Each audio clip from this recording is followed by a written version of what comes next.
నమస్తే welcome to our channel నేను మిషాల్ని YCP హయాంలో జరిగిన లిక్కర్ కేసులో 11 మంది నిందితులు ఎవరైతే ఉన్నారో వాళ్ళకి రిమాండ్ ఫస్ట్ వరకు పొడిగించారు అయితే ముఖ్యంగా మనం ఒకటి తెలుసుకోవాలి అయితే ఎంపీ మిథున్ రెడ్డి రాజమండ్రి సెంట్రల్ జైల్లో ఉంది మనం చూస్తూనే ఉన్నాం ఆ సెంట్రల్ జైల్లో అనేక రకాల వసతులు కావాలని చెప్పి కోరుతున్నారు నిజంగా ఆయనకి జైల్లో ఆయన అనుకున్నట్టు నెరవేర్తాయా లేదా ఇలాంటివన్నీ డిస్కషన్ చేసే ముందు స్టూడియోలో ఉన్నారు పొలిటికల్ అనలిస్ట్ జొన్నలగడ్డ శ్రీనివాస్ గారు ఉన్నారు వారి విషయాలను తెలుసుకునే ప్రయత్నం చేద్దాం నమస్కారం సార్ నమస్కారం సార్ రాజమండ్రి సెంట్రల్ జైల్లో ఉన్న మిథున్ రెడ్డి అయితే అన్ని కోరికలు అయితే కోరుతున్నారు నిజంగా అసలు ఆయనకి ఆ జైల్లో ఆ కోరికలన్నీ నెరవేరుతాయా లేదంటే మీరు ఏం చెప్తారు గతంలో చంద్రబాబు నాయుడు గారు అదే జైలు అదే రాజమండ్రి జైల్లో ఉన్నప్పుడు వీళ్ళు ఏమిచ్చారు ఈయన కేవలం ఎంపీ మినిస్టర్ కూడా కాదు మరి ఆయన 3 సార్లు చీఫ్ మినిస్టర్గా పనిచేశారు సమైక్య ఆంధ్రప్రదేశ్ ఉన్నప్పుడు చీఫ్ మినిస్టర్గా పనిచేశారు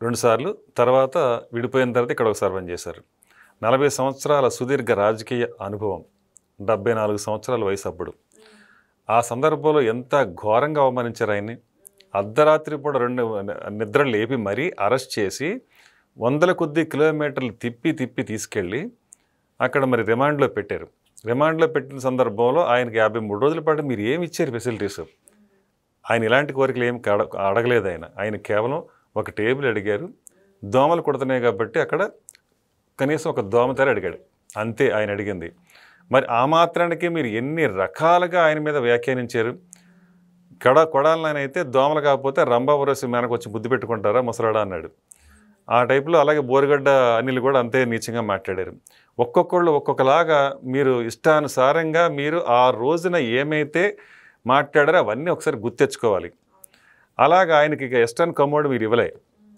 ఆయన అంత నీచంగా అంటే వేడి నీళ్లు కూడా లేకుండా చేశారు చన్నీళ్ళతోని ఆ విధంగా అన్ని రిస్ట్రిక్షన్స్ అసలు ఆ రోజున ఆయన 53 రోజుల పాటు బతికి బట్ట కడతాడా అనేంత ఒక దారుణమైన పరిస్థితులు కల్పించారు ఏనాడైనా మళ్ళీ బయటికి వస్తాడా రాడా అన్నంత ఉత్కంఠ పరిస్థితులు రేకెత్తించారు అలా చేసి అంత మనోవేదనకు గురి చేసి ఇవాళ మీరు ఒక లగ్జరీ లైఫ్లా కావాలన్నట్టుగా ఇంట్లో ఎలా గడిచినాయో ఎలా నడిచినాయో అదేవిధంగా జైల్లో కూడా కావాలని కోరుకోవడం అది కూడా మీరు ఎందుకు అరెస్ట్ అయ్యారు ఒక మద్యం కుంభకోణం 3,000 కోట్ల పైచిలుకు అక్కడ చంద్రబాబు నాయుడు గారు అరెస్ట్ అయిన సందర్భం ఏంటి కేసు లేదు ఎఫ్ఐఆర్ లేదు ఏదీ లేదు ఉన్న పళంగా తీసుకెళ్ళి జగన్ మాటల్లో చెప్పాలంటే ఎత్తేసారు కానీ ఆ 53 రోజుల్లో ఏదైనా ఆధారాలు ఉన్నాయంటే ఏదీ లేదు ఏమీ లేకుండానే మీరు అక్కడ 53 రోజులు నిర్బంధించారు ఇక్కడ మీ మీద పూర్తి సాక్ష్యాధారాలు ఉన్నాయి ఛార్జ్ షీట్లో క్లియర్గా ఉంది A4గా మీరు ఉన్న మిమ్మల్ని ఛార్జ్షీట్లో మీరు చేసిన ఏదైతే కార్యక్రమాలు ఉన్నాయో మద్యం మాఫియాలో మీరు ఎంత కీలకమైన వ్యక్తో అన్ని సాక్ష్యాధారాలు క్లియర్గా ఉన్న తర్వాత 306 పేజీలు ఛార్జ్షీట్ చదువుకున్న వాళ్ళందరికీ తెలుస్తానుంది మీరు ఎంత నేరాన్ని పాల్పడ్డారు ఈ రకంగా చూసుకుంటే ఎన్ని వేల కోట్లు దోచేసి ఎన్ని వేల మంది కుటుంబాలు రోడ్డున పెట్టిన మీరు ఎలాంటి శిక్ష అనుభవించాలి అది ఆ పశ్చాత్తాపం కూడా మీలో లేదు అంత తప్పు చేసి మీరు ఈరోజు ఒక డల్ల మాటలు మాట్లాడుతున్నారు ఏమి తప్పు చేయలేదు మాకు అసలు నేను ఒక ఎంపీని నాకు ఇందులో సంబంధం ఏంటి అన్నట్టుగా మాట్లాడారు కానీ ఆ సంబంధం ఏంటంటే అంతా సిట్ కళ్ళ ముందు పెట్టింది అందరికి చూస్తున్నారు మరి ఇంక మీరు బంకడానికి ప్రయత్నించడం ఉపయోగం లేదు ఛార్జ్ షీట్లో క్లియర్గా ఉంది మీరు కూడా చదువుకునే ఉంటారు ఈ పాటికి అలాంటిది నేరమయ లైఫ్ని జీవితాన్ని చేసి వచ్చిన మీరు ఇప్పుడు ఇక్కడ ఫెసిలిటీస్ అడగడానికి అర్హతే లేదు కాబట్టి మీరు ఇంతకుముందు మీరు చంద్రబాబు నాయుడు విషయంలో ఏం చేశారో ఇప్పుడు మీరు అది గుర్తుకు తెచ్చుకొని మీరు ఎంతలో మీరు ఉండాలంటే అంతలో ఉంటే మంచిది సరే లిక్కర్ స్కామ్కు సంబంధించి ఇప్పటివరకు ఎవరైతే 11 మంది నిందితులు ఉన్నారో వాళ్ళకి రిమాండ్ పొడిగించారు ఆగస్టు 1 వరకు ఆ పరిణామాలు ఇంకా ఎలా ఉండబోతున్నాయి అంటే ఏం చెప్తారు సార్ ఆగస్టు 1 వరకు మిథున్ రెడ్డి గారికి రిమాండ్ ఉంది సో ఆగస్టు 1 వరకు వీళ్ళది కూడా ఎక్స్టెండ్ చేసి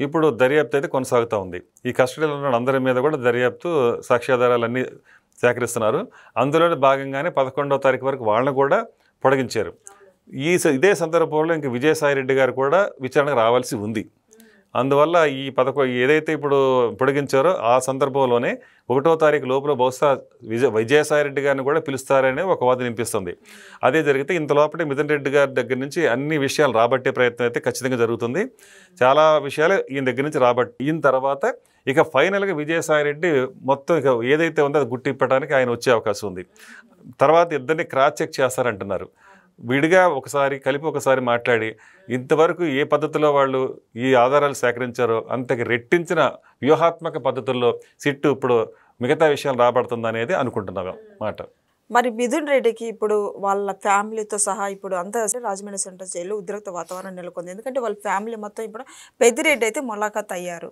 అని మనకు వస్తున్న సమాచారం. ఎలా చూడాలి సార్ ఇప్పుడు అసలు? ఇక్కడ ఈ సందర్భంలో వాళ్ళు చాలా గొప్ప గొప్ప విషయాలు చెప్పుకున్నారు.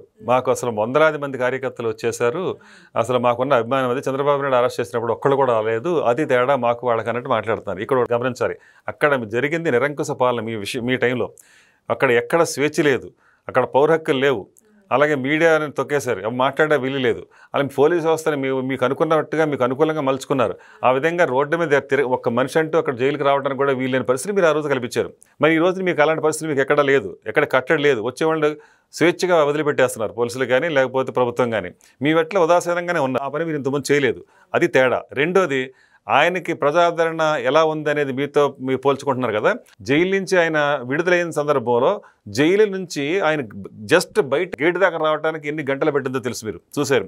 ఎన్ని లక్షలాది మంది అక్కడ వచ్చేసారు, రాజమండ్రి చుట్టుముట్టేశారు.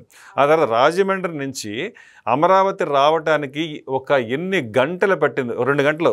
అమరావతి నుంచి 3 గంటలు వచ్చేయచ్చు మహా అంటే, ఒక కాన్వాయ్ అంటే 2 గంటల్లో వచ్చేస్తాయి. అలాంటిది ఒక రాత్రి ఆయన ప్రయాణిస్తానే ఉంది ఆ కారు. దారి పొడుగున లక్షలాది మంది ఏ ఊరు కా ఊరు అలా రోడ్ల మీద కళ్ళల్లో ఒత్తులేసుకుని 1000 కళ్ళు పెట్టుకుని చూసే సందర్భం. ఆ మహిళలు అయితే ఇంకా రోడ్ల మీద మహిళలు ఎదురు చూడటం వేరు, రోడ్ల మీద పడుకున్నారు. వాళ్ళు కటిక నేల మీద పడుకొని చంద్రబాబు నాయుడు గారు ఎప్పుడు వస్తారో మేము కళ్ళతో 53 రోజులు మేము చూడని ఆయన్ని ఎప్పుడు చూస్తామని చెప్పేసి అలా చూసిన సందర్భం. అది అభిమానం అంటే. మీ తీసుకొచ్చేట డబ్బు ఇచ్చి, మందు పోయించి, ఏదో పెట్రోల్ కొట్టించి, డీజిల్ కొట్టించి, వాహనంలో ఏదో తీసుకొచ్చి బల ప్రదర్శన చేయడం వేరు. కానీ అసలు ప్రజాభిమానం అంటే ఎలా ఉంటుందో చంద్రబాబు నాయుడు గారి విషయంలో చూశారు. ఆ తర్వాత కూడా చంద్రబాబు నాయుడు గారు బేగంపేట ఎయిర్పోర్ట్లో దిగిన తర్వాత తిరిగి అక్కడి నుంచి ఆయన ఇంటికి వెళ్ళేటప్పటికే జూబ్లీ హిల్స్ వరకు జన నీరాజనం, లక్షలాది మంది జనం. తెలంగాణలో కూడా ఎంతమంది అభిమానులు. ఇదంతా పక్కన పెడితే వందల దేశాల నుంచి రోడ్ల మీదకి వచ్చి, ఎక్కడెక్కడో ఉన్న తెలుగు వాళ్ళంతా కూడా రోడ్ల మీదకి వచ్చి అంత అభిమానం ఉందా అంటే ఎవరు ఊహించలేదు. చంద్రబాబు నాయుడు గారే ఊహించలేదు సాక్షాత్తు. నాకు ఇంత అభిమానం ఉందా ఇన్ని దేశాల్లోనూ అంటే. వాళ్ళందరూ చంద్రబాబు నాయుడు వల్ల బెనిఫిట్ పొందినాళ్ళు. ఎక్కడ హైటెక్ సిటీ విప్లవంలోంచి పుట్టుకొచ్చిన, ఆ సైబరాబాద్ నుంచి పుట్టుకొచ్చిన ఐటీ నుంచి వచ్చిన ఉద్యోగస్తులు ఎవరైతే ఉన్నారో వీళ్ళందరూ కూడా ప్రపంచ దేశాలు విస్తరించి ఉన్న వీళ్ళందరూ కూడా చంద్రబాబు నాయుడికి జరిగిన అన్యాయాన్ని ప్రశ్నిస్తూ రోడ్ల మీదకి వచ్చారు. అది అభిమానం అంటే. ఆ తర్వాత గ్రాటిట్యూడ్ ఇక్కడ జరిగింది గచ్చిబౌలి స్టేడియంలో. దగ్గర 1,00,000 మంది వచ్చి నిరసన సంఘీభావం తెలియజేశారు చంద్రబాబు నాయుడు గారికి ఆ రోజున అరెస్టుని నిరసిస్తూ ఆయన జైల్లో ఉన్నప్పుడు. అది అభిమానం అంటే.